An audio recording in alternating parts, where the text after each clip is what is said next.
نوێژەنکردنەوەی ڕێگەی سەرەکی کەرکووک هەولێر نزیک سیەکانیان قەرەباڵغی و ئاستەنگی بۆ شۆفێران دروست کردووە.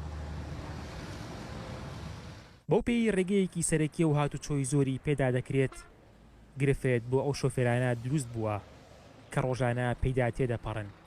داواش لەلایەنی پەیوەندیدار دەکرێت پەلە بکەن لە تەواوکردنی وڵایەوە تقریبان سعاتێکە سعات و شتێکە وەستاوم لێرە تا نازانەمانێ شارع چاکە هیچ شوێنەکە نەمان بینیوە شارع چاکردن ڕێی خەڵک بگرێتن وا لێرە دیومانە وڵایی بۆ دیم پێیە بارم پێ چمە تۆم بار کردو بۆ لای دۆچیان ڕۆمەوە مازانی بەڕاستی بەلاکەی در دەڕۆشتینەوە بەس نەمازانی شوێنەکە و ڕێگای وایە ئەو خەڵکە فۆتوە 3 ساعتە لە جادە ڕاوەستاوە سێ ئەو قەڵەباڵغیەوە ڕاستە مناڵ خەڵک نەخۆشی پێ کاکە هەم بانزین بەو گرانیە ئەو قەوە چییە ڕاستە وەڵام من لە دوو زۆ دێم یتخوا وەزع نە ڕۆژێکە نە دوو یعنی واز تەواو دەرنەچوی سەر ناتوانێت دەرچێتەوە ئەوە حاڵ نییە کاکە وەکەی وەزع کارێکە زۆر تاخیر بووی لەم ڕێگان نازانی و کارەکەی شیە لە پێشەوە زۆر ئزدیحامە و خەڵکی هەیە ئیشی هەیە نەخۆشی پێ زۆر شێکی خراپە لە وڵای داواکەی ئەم ڕێگەوبانە چاکە هەر جادە نیە وڵای زۆر خراپە جادەکە.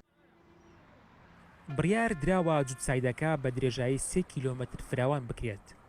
نوێژەنکردنەوەکە دەواازەی هاتنە ژوورەوەی کەرکووکش دەگرێتەوە.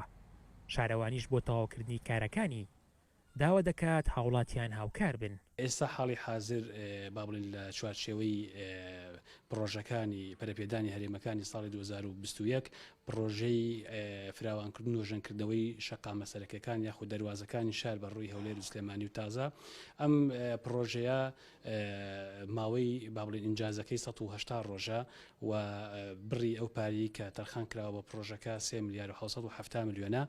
ئەم پرۆژەیە جگە لە فراوانکردن و پێشخستنی شەقامەکە پێک هاتووە لە سەوزکردنی کۆمەڵێت دار بۆ بلوارەکان و جگە لەوەش کە ئەو گڵۆپانەی کە لە بابلین لە دەواازەکانە هەیە ڕۆشنەکرێتەوە لەگەڵ کۆمەڵی بابەتی کرد کە لە چوارچێوەی پرۆژەکەیە و داواکاریش ئەمەوەکو شارەوانی کەرکوو داواکان لە هاوڵاتانی بەڕێز هاوکاری تیمەکانی شارەوانی بن بۆی پرۆژەکە لە ماوەی دیاریکراوی خۆیدا تەواو بکرێت.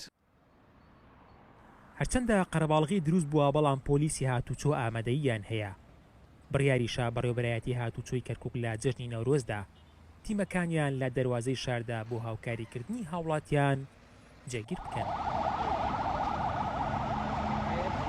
تێچووی پرۆژەکە زیاتر لە 3 ملیار دینارە و چوتە بواری جێبەجێکردنەوە کە بریتیا لە فراوانکردنی شەقامی سەرەکی و دەواازەی شار بە هەردوو ئاراستەی هاتن و ڕۆشتن بۆ پارێزگای هەولێر و بە پێچەوانەشەوە.